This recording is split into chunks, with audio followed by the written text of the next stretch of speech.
আমার বেস্টি যখন তার বাবার লগে বিয়ে ফের দেখা করা। দেখো বিশাল, বাবারে অনেকবার কোনের পর কিন্তু রাজি হয়েছে তোমার লগে কথা কইতে।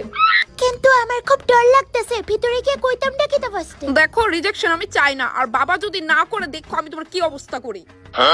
ঠিক আছে, আমি চেষ্টা করব। ইস কিতা কইতাম। আঙ্কেল আমি বিশাল, আপনার মেয়ে।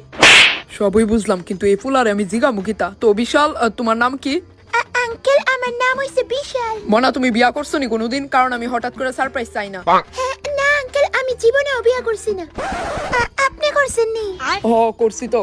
ও, তো আপনার কোনো ছেলে মেয়ে নাই? আছে তো, 2 মেয়ে আছে, লতিকা আর ছুটকি। বাহ, খুব সুন্দর নাম। আর কি জিগাইতাম, আমি তো টপিকই পাইতাছি না। তো তোমার পরিবারে কতলা মা বাবা আছে? আঙ্কেল একটুই মা আর একটুই বাবা আছে। আচ্ছা, তো বিয়া করে আমার মেয়েরে তুমি খাওয়াইবা কেমনে? ওই তো আপাতত আপনি যে যৌতুকটি দিবেন নিরি বেচ্চা বেচ্চা। ও আমারও মনে পড়ছে একটা ঘটনা। লতিকার মারে বিয়া করার পর যৌতুকের যতটি গয়না ছিল সব বেচে আমি সংসার চালাইছি প্রথম। Wow nice uncle. এটা কতলা পাগল ছাগল এনে।